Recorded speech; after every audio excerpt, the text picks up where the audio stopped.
ইচ্ছা করে করেন।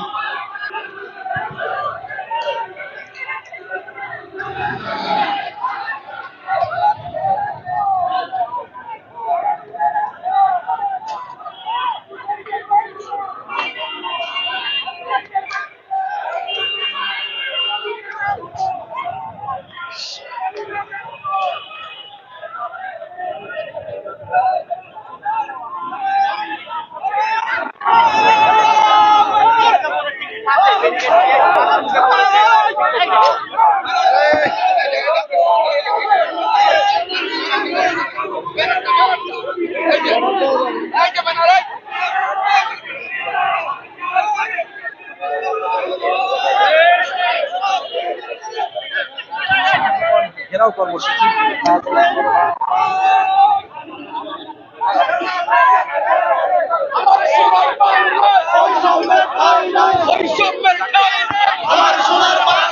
আবু সাঈদের বাংলায় বৈষম্যের ঠাঁই নাই, মুগ্ধের বাংলায় বৈষম্যের ঠাঁই নাই। এক দফা এক দাবি, জাতীয়করণ, জাতীয়করণ, জাতীয়করণ, জাতীয়করণ। এক দফা এক দাবি।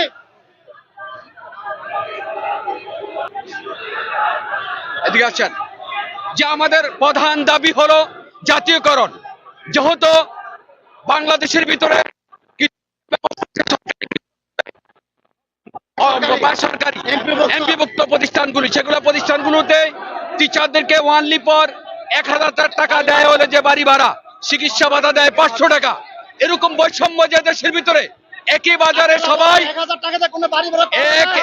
1000 একই জায়গার ভিতরে যে বাজার করে, যারা সরকারি চাকরি করে, যারা যেই বাজারে চাকরি করে, আমরা একই বাজারে চাকরি করি। কিন্তু এরকম বৈষম্য কেন হবে?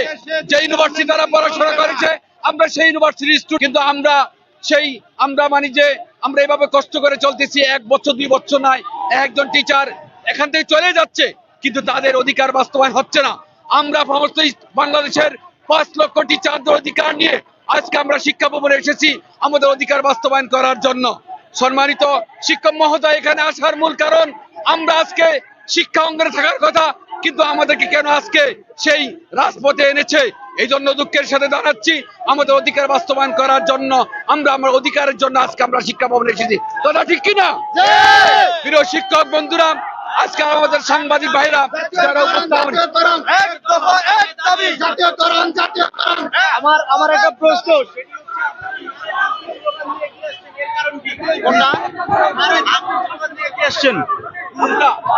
মাশাআল্লাহ, এখন যেহেতু নারায়ে তাকবীরের স্লোগান, এটা বাংলাদেশের সেই সূচনা লগ্ন থেকে অদ্যবধি পর্যন্ত, যেহেতু বাংলাদেশি মুসলমান দেশ, যেহেতু এটা নারায়ে তাকবীর প্রতিটি মুসলমানের ইমানি দায়িত্ব।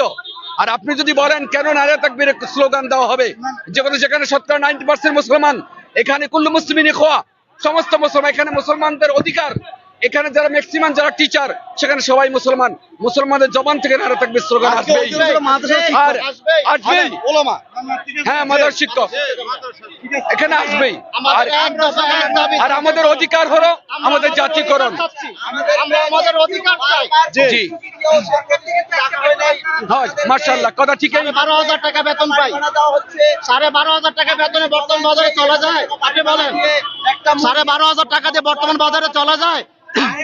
12,500 টাকা আপনারা সরকার থেকে পান, 12,500 টাকা বেতন পাই, 1,000 টাকা বাড়ি ভাড়া পায়। আপনারা বলেন, 1,000 টাকা কখনো বাড়ি ভাড়া হয়? কোথাও কি বাসা ভাড়া পাওয়া যায়? 500 টাকা চিকিৎসা ভাতা দেওয়া হয় মাত্র। এই 500 টাকা চিকিৎসা ভাতা কোনো জায়গায় চিকিৎসা করানো যায়? কোন ডাক্তারে কি ফি কি 500 টাকা আছে? এই যে শিক্ষা ব্যবস্থা যদি জাতীয়করণ করা হয়, সেই ক্ষেত্রে এই সমস্যাগুলো সমাধান হবে বলে আশা করছি। ইনশাআল্লাহ হবে, কারণ আমাদেরকে যদি জাতীয়করণ করা হয়, তাহলে 45% আমাদেরকে বাড়ি ভাড়া দেবে এবং 2,500-3,000 টাকার মতো আমাদের চিকিৎসা ভাড়া দেবে। তা দিলে কোন রকম আমরা সংসার নিয়ে, বাচ্চা কাচ্চা নিয়ে মোটামুটি চলতে পারবো, এটা আমাদের বিশ্বাস। বিভিন্ন শিক্ষকেরা আমরা দেখছি বিগত কিছুদিন ধরেই আন্দোলন করছেন, দাবি আদায় আদায় করতে তারা আন্দোলন চালিয়ে যাচ্ছেন। কি মনে হয় কেন শিক্ষকদের বারবার আন্দোলন করতে রাস্তায় নামতে হচ্ছে? সেটা তো আমাদের প্রশ্ন, আমরা কেন বারবার রাস্তায় আসবো? আমাদের তো কোনো দাবি নাই। আমাদের দাবি হচ্ছে, আমাদের একমাত্র দাবি আমরা ভালোভাবে চলতে চাই। আমরা শিক্ষক সমাজ, আমরা রাজপথে আসবে কেন? আমরা থাকবো প্রতিষ্ঠানে, আমরা প্রতিষ্ঠানে বাচ্চাদেরকে লেখাপড়া করাবো। আমাদের একটাই দায়িত্ব বাচ্চাদেরকে লেখাপড়া করানো, কিন্তু লেখাপড়া করাইতে গেলে আমার পেট চলতে হবে। তো আমার সন্তান আছে, আমার স্ত্রী আছে, আমার মা বাবা আছে, আমাদের ভাই বোন আছে। আমরা ঈদের সময় মাত্র 25% বোনাস পাই। আপনি বলেন 12,500 টাকার 25% বোনাস কত টাকা? সে টাকা থেকে আমরা কি কোনো কিছু কিনতে পারি? কুরবানির সময় আমরা কুরবানি দিতে পারি না, আমরা মুরগিও কিনতে পারি না। যে বর্তমান বাজারে একটা মুরগিও কিনে কোরবানি দেওয়া যায় না। একটা গরু কিনতে হলে বর্তমানে কত টাকার প্রয়োজন আপনারা সবকিছু জানেন। তাহলে এই 25% কত? 3,000-4,000 টাকা।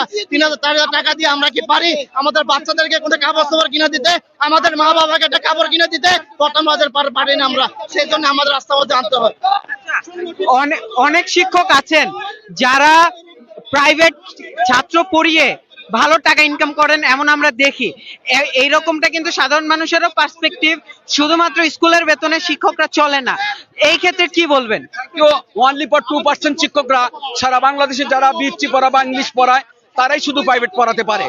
আর এখন যে অবস্থা বাংলাদেশে, যখন সেই করোনার পর থেকে নিয়ে ছেলে সন্তানগুলো পড়ার টেবিলে বসতেছে না।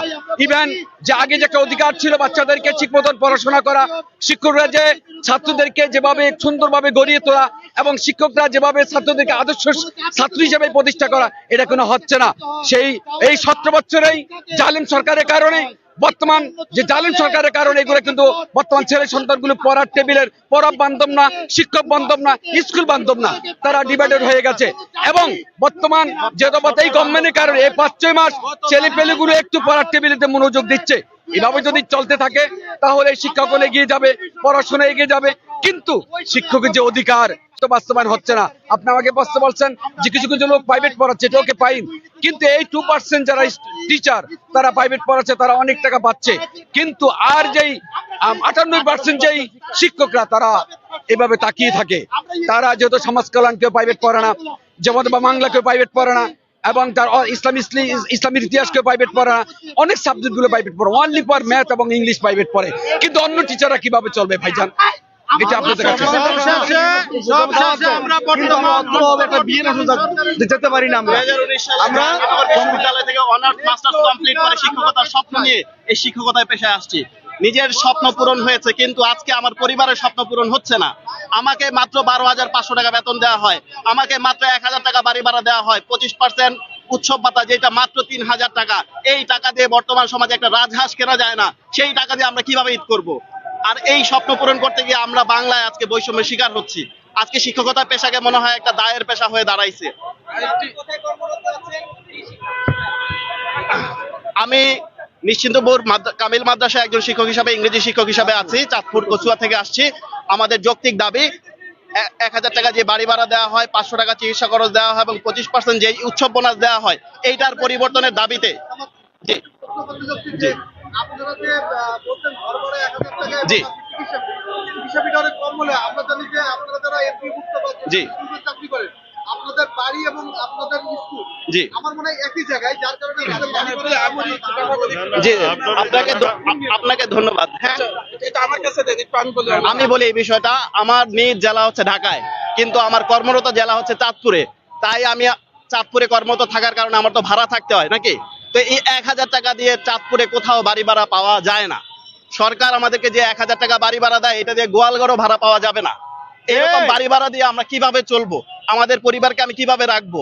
1,000 টাকা বাড়ি ভাড়া দিয়ে এই বৈষম্যের বাংলায় আমরা এটা মানতে চাই না। আপনার প্রতিষ্ঠান থেকে কোনো ভাতা দেওয়া হয় কিনা? না, এই বিষয়টাতে আমাদের প্রতিষ্ঠানের যে আর্থিক সক্ষমতা, গ্রাম অঞ্চলে সেই সক্ষমতা নাই।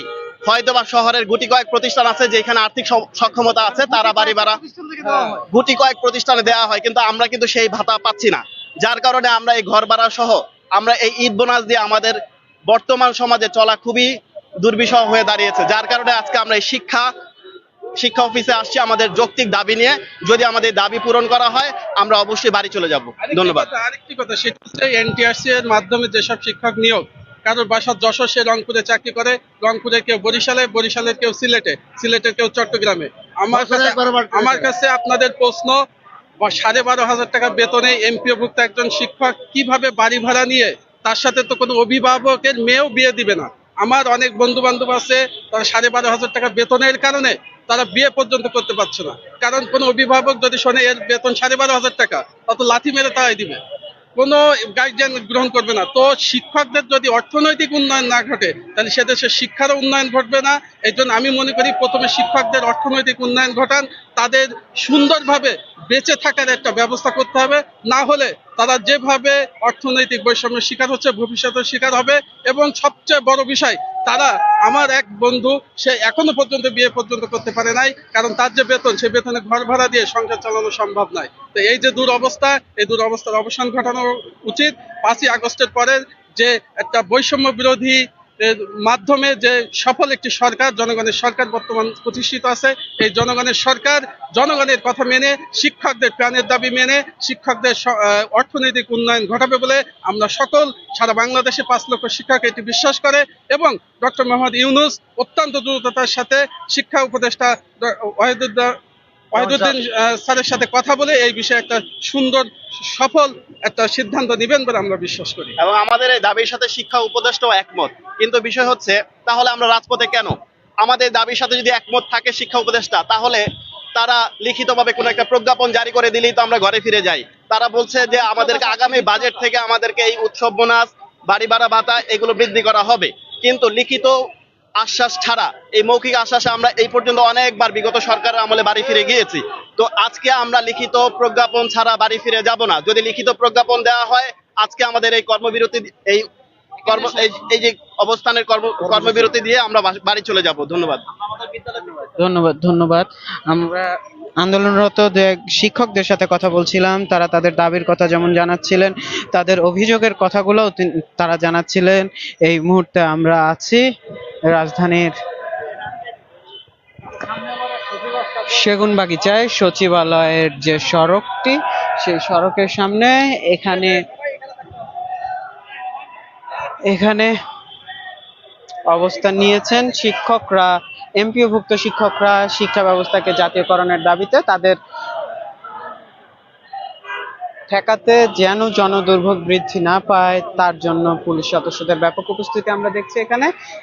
আরো পুলিশ সদস্যদের এখানে এনে জড়ো করা হচ্ছে, তারা এখানে তাদের দায়িত্ব পালন করবেন। এই ছিল আমার কাছে সর্বশেষ। তখন আমাদের সাথে থাকার জন্য ধন্যবাদ। নন্দন টিভির ইউটিউব চ্যানেলটি সাবস্ক্রাইব করতে ভুলবেন না, ফেসবুক পেজটি লাইক করতে ভুলবেন না।